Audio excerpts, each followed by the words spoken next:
Welcome to the English news of Binh Phuoc Radio, Television, and Newspaper. I'm your host, Wang, and let's begin our bulletin.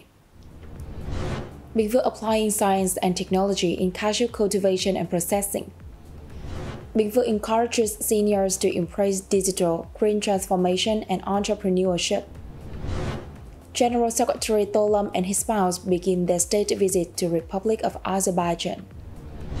Accelerating the disbursement of public investment capital. And now are the details. To promote high-tech applications and digital transformation in the cashew sector, the People's Committee of Binh Phuoc Province had directed the Department of Agriculture and Environment to scale up the use of new high-yield, high-quality cashew varieties. The sector has adopted several technological solutions to enhance efficiency in cultivation and processing. Many cashew farmers are now using the PPDMS 2.0 software to maintain digital pest monitoring records and trace pest outbreaks. Drones have been deployed to spray pesticides and fertilizers, while smart irrigation solutions during the flowering and fruit setting stages have helped improve productivity and stabilize incomes. Major enterprises have invested in modern automated processing lines and implemented electronic labeling systems to manage distribution more effectively. Currently, Binh Phuoc is home to 10 cashew processing and export companies operating within a value chain model, along with 38 cooperatives, partnerships, and farms covering 4,500 hectares. Of these, 3,500 hectares are certified as organic by the United States and EU standards. The province also has 63 cashew products certified with 3 to 5-star OCO ratings. Binh Phuoc is in the process of registering the geographical indication Binh Phuoc cashew in China. The People's Committee of Binh Phuoc Province has issued a plan to implement a Prime Minister decision which promotes the role of senior citizens in digital transformation, green development, entrepreneurship, and job creation. The plan aims to raise awareness about the potential of old elders and empower them to contribute to socio-economic development and quality of life.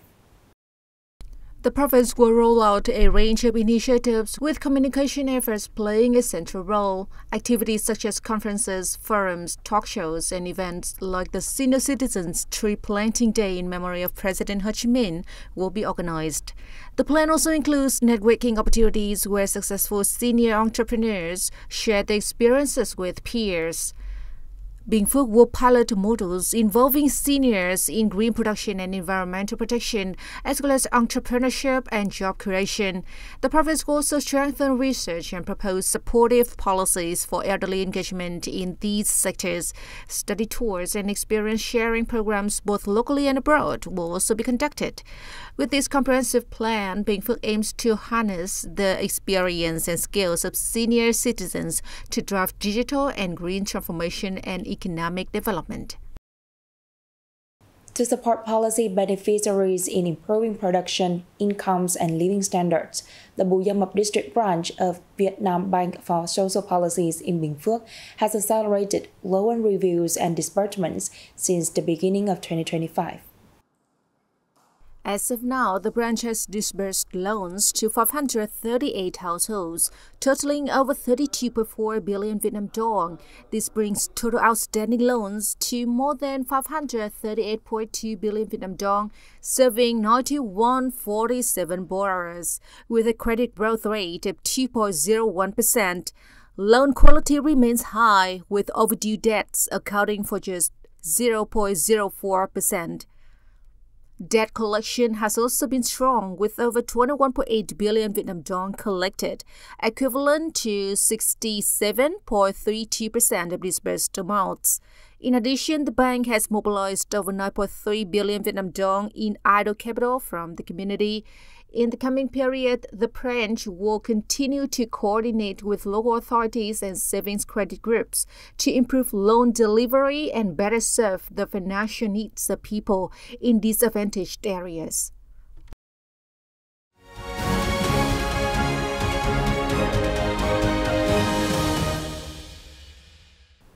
After successfully concluding the state visit to the Republic of Kazakhstan on the afternoon of May 7 local time, a special plane carrying General Secretary Tô Lâm and his spouse and a high-level delegation from Vietnam touched down at Haidar Aliyev International Airport, Baku City, starting the state visit of the Republic of Azerbaijan from May 7 to 8 at the invitation of the President of the Republic of Azerbaijan, Ilham Aliyev. Vietnam and Azerbaijan established diplomatic relations on September 23, 1992. In recent years, economic and trade cooperation between the two countries has developed strongly. Vietnam mainly exports computers, phones and components, and seafood to Azerbaijan while importing crude oil and oil products. Recently, Azerbaijan has opened up strongly. This can be a very favorable gateway for Vietnam to further develop relations with Central Asian countries as well as European countries. Vietnam is also ready to act as a bridge for Azerbaijan to strengthen ties with East Asian countries. This visit of General Secretary Tô Lâm is the highest level visit of a leader of the party and states of Vietnam to Azerbaijan since the two countries established official diplomatic relations in 1992. Contributing to further strengthening bilateral ties, especially in areas where Azerbaijan has strengths, such as the oil and gas industry and many other sectors. On the afternoon of May 7, Deputy Prime Minister Trần Hồng Hà chaired a meeting of the Prime Minister Working Group No. 2 in charge of inspecting, urging, removing difficulties and obstacles, and promoting the annual disbursement of public investment capital in a number of ministries, central agencies, and localities. Deputy Prime Minister Trần Hồng Hà emphasized that the disbursement of public investment capital is a very important task for the implementation of growth targets. The Deputy Prime Minister assigned the Ministry of Finance to coordinate with ministries, sectors, and localities in accurately updating data on capital allocations and disbursement, clarifying objective and subjective cause of delays, urgently proposing a plan to handle recommendations related to the transfer, allocation of capital, project stopping, etc. The Ministry of Construction and the National University of Ho Chi Minh City need to definitively solve problems related to the approval of the 1-500 plan. The Ministry of Agriculture and Environment clarified the regions and responsibilities when proposing the return more than 3,800 billion Vietnamese dong of capital due to not fully disbursing it. Quảng Trị Province and Hà Nội National University also need to focus on removing specific difficulties of their localities and units. According to the report of the Ministry of Finance, the total state budget capital investment plan in 2025 assigned by the Prime Minister to 16 units of Working Group No. 2 is 253,255,055 billion Vietnamese dong, accounting for 30.66% of the total investment capital plan of the country.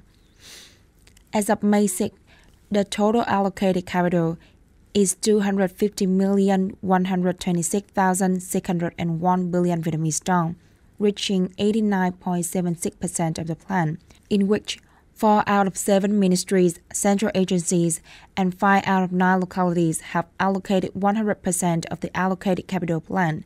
The actual disbursement rate of ministries, central agencies, and localities under Working Group No. 2 reached 15.41%, lower than the national average disbursement estimate until April 30th. On May 7, the Vietnam International Paper and Packaging Exhibition VPPE 2025 officially opened at the WTC Expo International Convention and Exhibition Center, Thủ Dầu Một City, Bình Dương Province. The event attracted more than 250 booths of nearly 500 brands from more than 15 countries and territories that introduced a series of advanced technologies, equipment, solutions in paper and packaging industry. The global paper packaging market value in 2024 reached more than $370 billion, and it is forecast to exceed $500 billion in 2030. In Vietnam alone, the consumption of paper packaging increased by an average of 12% per year. Notably, the demand for paper packaging for e-commerce and export is accounting for a large proportion and continues to increase sharply. At the exhibition, businesses display many new packaging models, modern production lines, and digital solutions for warehouse management, traceability, and cost optimization. Many domestic enterprises are willing to invest in machinery worth $1 to $5 million for paper packaging, recycling, and production lines. This exhibition also has a series of seminars on updating technology trends, export packaging standards, and greening policies in the packaging industry.